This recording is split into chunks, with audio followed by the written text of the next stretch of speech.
Welcome to ITU Telecom World 2017 here in Busan in the Republic of Korea. I'm very pleased to be joined in the studio today by Mr. Jianjiang Zhu, who is the Vice President of Carrier Business Group for Huawei. Mr. Zhu, thank you very much indeed for being with us today. Thank you very much for inviting me. Now, I'd like to start off by talking about smart digital transformation. It's the theme of ITU Telecom World this year. What does it mean to you, and what are the key opportunities, in your opinion, and challenges for the next 5 years? So when we're talking about the smart digital services, it means a big opportunity as well as a big challenges.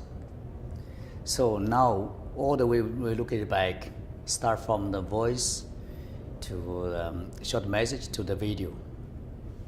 This is called digital services. Of course, it's cloud services. IoT become the entry, and in the future B2B, cloud B2B, even the mobile payment. Now it's everywhere you can say. So the smart digital transformation has become a very, very economic and very society. So behind that, also we need to think about the network transformation, architecture transformation, and also maintenance operation transformation. Okay, all the digital services based on the architecture network side. But look at the figure, I give you a figure. So now, so far, we have more than 2 billion people no cell phone globally. More than 3 billion people no access to internet. More than 1.1 billion households no broadband. So one side we talk about the smart digital services, another side we have very weak infrastructure.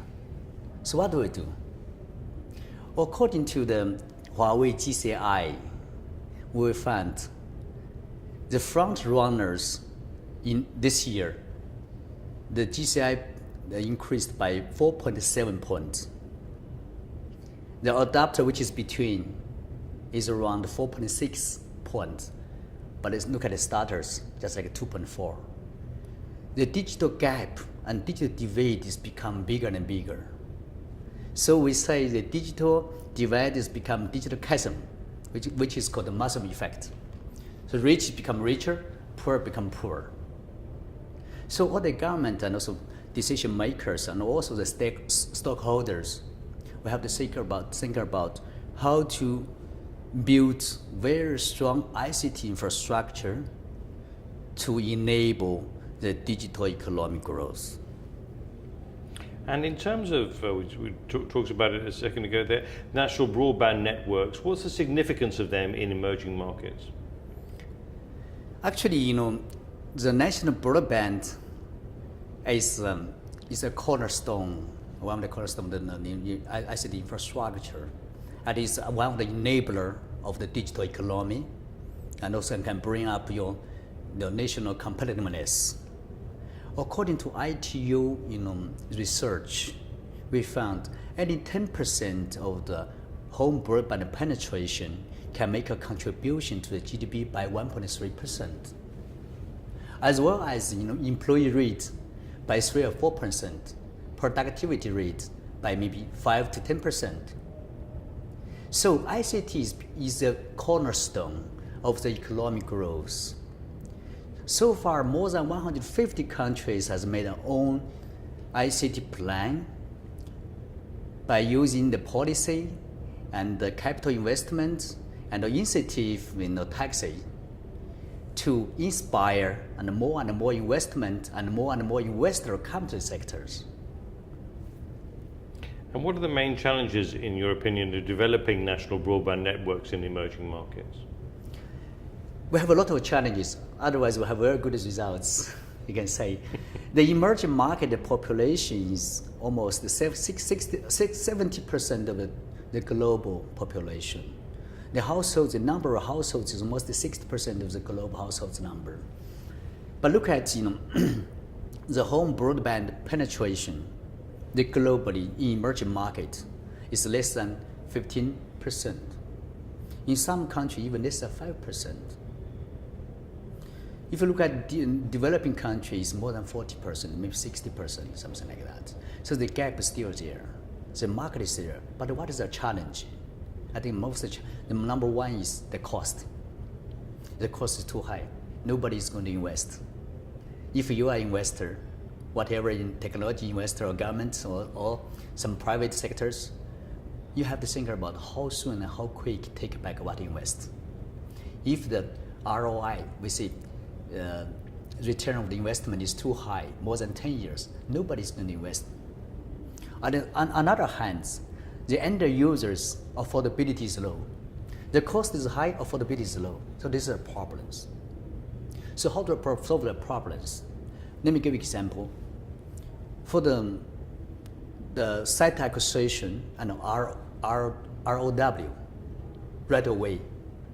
In some country, you have to spend at least 1 month to get ROW. Of course, the site acquisition, you spend more than half a year. You know, time is a cost. And also you have to pay for the government. I was told in some country, 1 kilometer cable, you have to pay for a ride more than $10,000 US. This costs too much. That's number one. Number two, the construction cost is also very high. How to reduce the construction cost by using the innovative technologies? There's also an idea about that. Number three, the last mile. You build a highway, but you don't have the branch to home, because that has become very most difficult sectors.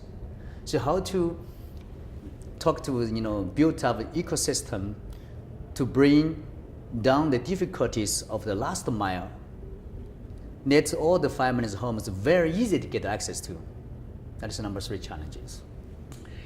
Developing broadband calls for collaboration across the ecosystem. I wanted to ask you, how can we achieve a win-win through policy, regulation, and infrastructure synergy? And the first one, I think, the mindset.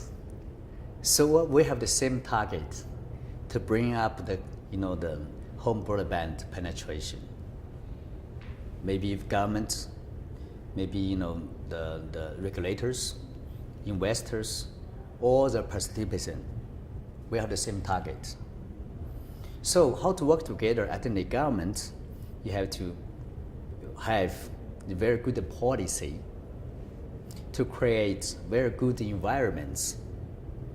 At the same time, you can use also the incentive taxi to inspire or involve the investment to come together. That's number one from regulators and from the government policy. Number two, the government also have to think about how to create a policy to open the public facilities. A lot of public facilities, a lot of government utility, we call the silent assets, cannot be used by the ICT sectors. So if we can open that to the ICT sectors, get all the ICT players to reuse the existing resources, we save a lot of cost and time. That's number one. Number two, the operators itself, because you are investors, also you are thinking about how to cooperate with another players. For example, operators cooperate with electricity companies and power companies, and also the gas pipe companies, because they already have the resources, just like fiber and the sites and the power and the supply. If you cooperate together, work together, you make the business more easier. Number two. Number three, okay, just like vendor, just Huawei. Also, we think about how to develop very innovative solution to reduce their cost and make the internet life more easier. And finally, what's the value for you of events such as ITU Telecom World 2017? And do you have a key message that perhaps you'd like to impart to our participants here? I like this platform. I think this is a very good platform for each stockholders to talk to each other, exchange ideas. Because now, if we say this is the ecosystem world, ecosystem is not something only you have to a lot of partners each other. I think this is a very good platform for us to exchange ideas. The key message I want to say, okay, the number one is the ICT is a cornerstone for the digital economic growth. That's number one. Number two, we have to work together to build a very ecosystem to bring the cost down, to shorten ROI, to make a life everybody has the right to get to access to internet or mobile phone. Well, thank you very much for sharing these insights with us, and good luck here at the show, and we look forward to catching up with you again soon. Thank you, sir. Thank you very much. Thank you. Thank you.